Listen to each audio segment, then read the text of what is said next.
Hello, it is the week 4 edition of the Monster Pod here on thelines.com. Joined by Connor Allen, 4 for 4 of Minnesota Vikings and the Green Bay Packers. This is 3 pretty much consensus across the board in favor of the Packers at home, though there are a couple of expensive 2.5s out there as well. 43.5 to 44 is our total. Steven, we know the story here in this one. It is, will he or won't he? Jordan Love has been out at practice. Everybody kind of assumed that this was the week that he was going to get back out there, though we have not gotten 100% confirmation that it is going to go and be him. The line indicates that it is going to be him, but we shall see. What did you do here with Vikings and Packers? So I bet this on the look-ahead line when he first returned to practice last week. That's not going to help anybody because it was Packers plus 1.5. So let's kind of analyze where we're at now. This line is close to the Jordan Love number already, right? Like it's touched 3 a couple of times this week, and there's been interest in the Vikings immediately at that point at 3. So what I'm trying to figure out, Matt, is if Jordan Love does play, is this actually going to close 3 or not? Or do I need to be monitoring this like crazy if I'm interested in the Vikings at 3? I'm not sure I'm interested in Jordan Love coming back first game against Brian Flores with how embarrassing he's made 2 highly respected offenses look the past couple of weeks, although the 49ers were not at 100%. But Houston last week looked miserable against Flores as well. So even though the Packers have, Matt LaFleur has done the best coaching job in the league to this point. He's somehow made Malik Willis look like a decent quarterback. And, you can't cover up how bad he looked before he got to Green Bay. So he may not win it, but in my mind, LaFleur's done the coach of the year job through 3 weeks at this point. So I could only be interested in Minnesota, I think, at this point, if I'm getting a full 3. But at the moment, it's a stay away.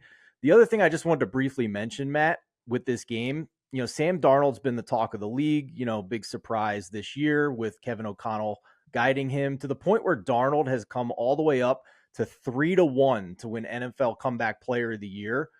They changed the rules for the award, everybody. Like the guidance literally went out and said that the Comeback Player of the Year is to, quote, honor a player who has demonstrated resilience in the face of adversity by overcoming illness, physical injury, or other circumstances that led to him missing playing time the previous season. I don't know if you guys out there are betting Sam Darnold at 3-1 or thinking about it. He cannot win unless the majority of voters just ignore these new rules. And you can't put money on that. So the Darnolds, the Justin Fields, the Kyler Murrays, who are not coming off injury last year, are completely dead in this market. Don't bet them. I like the rant. I hope that the voters stick to the guidelines as well, because that is how I have been approaching this market from a betting angle as well. Vikings, 3rd overall in the NFL in the short season and EPA per play allowed on the defensive side of the ball. Brian Flores really has done a great job out there. I did grab up some of the Minnesota at 3, and I don't really care whether Jordan Love plays or not. And all that, giving me the full field goal with Minnesota. It looks like Jordan Addison might be back out there for Minnesota as well for the first time in a couple of weeks. So now you get an additional weapon out there for Sam Darnold. And the way that this defense has been playing, and it has as efficient as this offense has been, I'm okay getting a full field goal with them against I will always say this, and I'll preface this, let you know, Connor, as well. I've never been to 1 second of medical school, not one. Didn't go to 1 second of medical school, but I do know that Jordan Love, coming off of this MCL injury right out of the gate, is probably not going to be as effective as he was when he did not have this MCL injury that he's dealing with. And so with all that, I did take the field goal with Minnesota, feel fine with it. And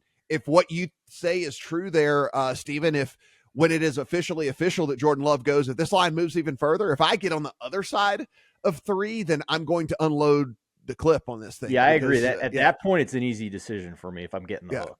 Yeah, so we'll see how the market reacts to the news there. What say you, Connor?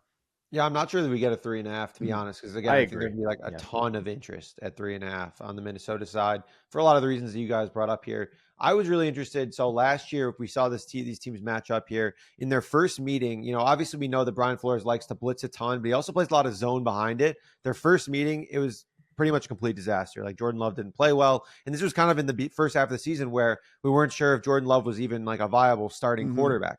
And then the second half of the season, he really came out and played well. And that was their second meeting. And this is like the game that actually convinced me. I'm like, okay, this is the real deal, because he lit him up. Like, LaFleur designed a masterclass. It was, again, like a lot of short routes, combating the zone blitzes. They're getting the ball out quick. They were able to combat all of the blitzing there. So I thought that was really interesting. And so how they do that here, I'm personally not playing in the size and totals market, but I think that Jaden Reed, who had 83 and 89 yards against them last year, will play a big factor here. But I'm waiting on Jordan Love to officially play. Like, I don't want to blast Jaden Reed overs to then get Malik Willis starting, right? Because I mean, I'll just hate myself. All Sunday I'll be like, why did I not just wait?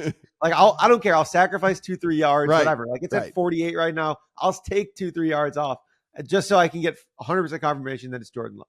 Yeah, I agree 100%. Like the prop market on the Packer side of things, like, don't get caught with a ticket and it's Malik Willis. Like, don't do that. If it's not Jordan Love, Connor, just bet Jaden Reed over 4.5 rushing yards. Like, that's what we do. Yes. Yeah. Jaden Reed over 4.5 rushing yards, under receptions, like parlay all under receptions on all of them. Basically.